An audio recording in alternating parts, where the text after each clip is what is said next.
اگر یہی کوئی تحریک انصاف کے کارکن کا معاملہ ہوتا، ابھی تک پورا خاندان جو ہے وہ پتہ نہیں اٹھا لیا گیا ہوتا، ان کے گھر تک پہنچ گئے ہوتے، رشتہ داروں کا بھی پتہ لگا لیا ہوتا، تو بہت کچھ ہو سکتا تھا. لیکن ابھی تک جناب ان خواجہ سراؤں کا نہیں پتہ لگ سکا.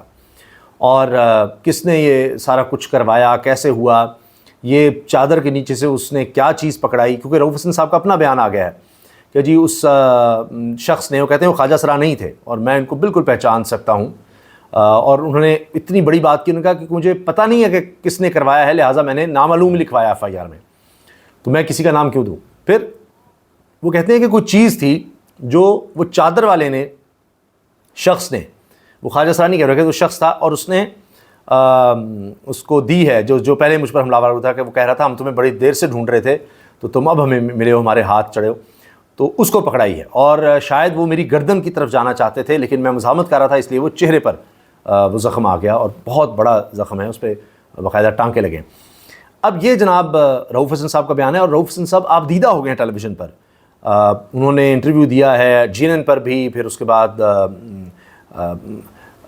ایک اور انٹرویو ایئر وے پر انہوں نے دیا ہے مہر عباسی صاحبہ کو، اور دونوں میں انہوں آپ دیدہ نظر آئے. اور اپنے حوالے سے نہیں، وہ کہتے ہیں کہ یہ جو میرے ساتھ ہوا یہ تو کچھ بھی نہیں جو ہمارے لوگوں کے ساتھ ہو چکا ہے. تو اب وہ کہتے ہیں کہ جی وہ یاد کر کے مجھے دکھ ہوتا ہے، رونا آتا ہے، اور کہتے ہیں میں پیچھے نہیں ہٹوں گا. اور اس کے بعد کوئی بھی ہوتا وہ خوفزدہ ہو جاتا، ٹیلی ویژن پر آنا چھوڑ دیتا، لیکن وہ پھر بھی آ رہے ہیں.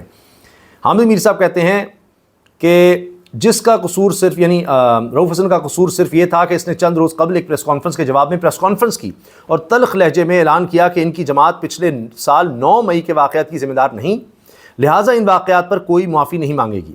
اس پر پریس کانفرنس کے بعد رؤوف حسن کے کچھ ساتھیوں کا خیال تھا کہ انہیں محتاط رہنا چاہیے. یہ باتیں اب حامد میر صاحب لکھ رہے ہیں، بول رہے ہیں، کہہ رہے ہیں. اب میں آپ کو سنوانا چاہ رہا ہوں کہ اسی پروگرام میں، یعنی حامد میر صاحب کے پروگرام میں کیا بات کر رہے ہیں خود رانا ثناء اللہ صاحب. وہ رانا ثناء اللہ صاحب جو کہہ رہے ہیں کہ ہم اور زیادہ اسکرو ٹائٹ کریں، اور جناب ابھی سوشل میڈیا کا گلا گھونٹیں گے، کیونکہ الیکٹرانک میڈیا کا تو گلا گھونٹ دیا. اس پر اب یہ ہے کہ محمد مالک صاحب نے بھی کہا ہے، سینئر صحافی ہیں، کہ اب کوئی چیز رپورٹ نہیں ہو سکتی پیمرا کے احکامات کے مطابق، جس کو کہا جا رہا ہے ججوں کی اب زبان بندی کر دی گئی ہے. جج کچھ بھی بولے گا، کچھ رپورٹ نہیں ہو سکتا، صرف جو حکم نامہ آئے گا وہ ہوگا. تو وہ تو ویسے ہی ویب سائٹ پر آ جائے گا، تو پھر بند کر دے. صحافیوں کا پھر کام کیا رہ گیا ہے؟ عدالت لگ گئی، عدالت نے حکم دے دیا، بس ختم. اس میں تو آ جاتا ہے یہ مقدمہ ہے، یہ لگ گیا ہے، یہ اس دن لگا ہے، اور اس کے بعد یہ حکم آئے گا، تو تبھی باقی پروسیڈنگ تو آپ کہہ ہی نہیں سکتے کیا ہوا کیا نہیں ہوا. تو خیر اب اس کے بعد جرنلزم تو اس ملک میں ختم ہو گیا، کاروبار ختم ہو گیا، اس میں آزادی ختم ہو گئی، اس میں انسانی حقوق ختم ہو گئے، معیشت تباہ، سیاست تباہ، صحافت تباہ. تو سب کچھ بند کر دیں، انٹرنیٹ بند کر دیں، لوگوں کو گونگا بہرا کر دیں، نابینا کر دیں، سارے معاشرے کے لیے یہ کر دیں، اور ہاتھ پاؤں کاٹ دیں، کوئی بات نہ کر سکے، کچھ سوچ نہ سکے، ان پر پہرے لگا دیں. تو یہ جناب اس طرح ملک چلے گا، اس طرح ملک ترقی کی راہ پر. یہ فارمولہ دیا ہے حکومت نے، یہ ہے ترقی ان کے لیے کہ ہمارے خلاف کوئی بات نہ کرے، حد تک عزت کہا جائے. کوئی عام آدمی کے لیے کچھ نہیں کریں گے. چینی جو عمران خان کے دور میں جناب 70-80 روپے کلو گئی تھی، وہ اس طرح بڑا اسکینڈل تھا. اب 150 روپے ہے تو خاموش. ہر چیز کی قیمت کہاں سے کہاں چلی گئی ہے، لیکن خاموشی، کیونکہ اگر کوئی بولے گا تو پھر قانون اس کے لیے بنائے گئے ہیں. اب جناب یہ سنیے ذرا.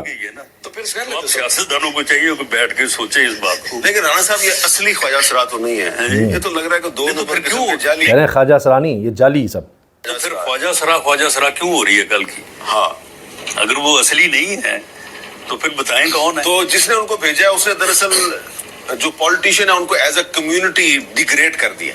ہاں ایز اے کمیونٹی ڈیگریڈ کر دیا. یعنی وہ رانا ثناء اللہ صاحب کو شرم دلا رہے کہ دیکھیں آپ کو بھی سوچنا چاہیے کہ آپ فرنٹ پر ہیں، اور یہ سب کیا ہو رہا ہے، اس پر آپ کا کیا رد عمل ہے، آپ اس پر کیا کہہ رہے ہیں. اور یہ بھی سنیے گا. دوسرا یہ ہے کہ یہ خواجہ سراؤں والی بات بھی جو ہے یہ بھی سمجھ سے بالا تر ہے. یہ بڑی پرامن کمیونٹی ہے، اور آج تک میں نے تو نہیں سنا کہ کسی خواجہ سرا نے، بلکہ ان کے ساتھ ہمیشہ ظلم ہی ہوا ہے. وہ بھی انکاری ہیں کہ یہ جو حملہ کیا ہے خواجہ سراؤں نے کیا ہے. یہ رانا ثناء اللہ صاحب ہیں جو اب کابینہ کا بھی حصہ ہیں. ان کو یہ ہمیشہ مارا گیا ہے. تو اگر نوبت اب خواجہ سراؤں تک آ گئی ہے تو میرا خیال ہے کہ پھر ان کو صلح کر لینی چاہیے، اور یہ بات جو ہے نا یہ بیٹھ کے طے کرنی چاہیے. یہ بات بیٹھ کے طے کرنی. وہ بھی ان کو خواجہ سرا نہیں مان رہے. یہ وہ رانا ثناء اللہ صاحب ہیں جنہوں نے سب سے زیادہ ریڈز کا تحریک انصاف کے خلاف ریکارڈ بنایا ہوگا، سب سے زیادہ گرفتاریوں کا، اور یہ سب کچھ ان کے دور میں جس طرح کیسز بنے ہیں وہ سب کچھ کروایا، وہ بھی جناب کہہ رہے ہیں کہ جی خواجہ سرا نہیں تھے۔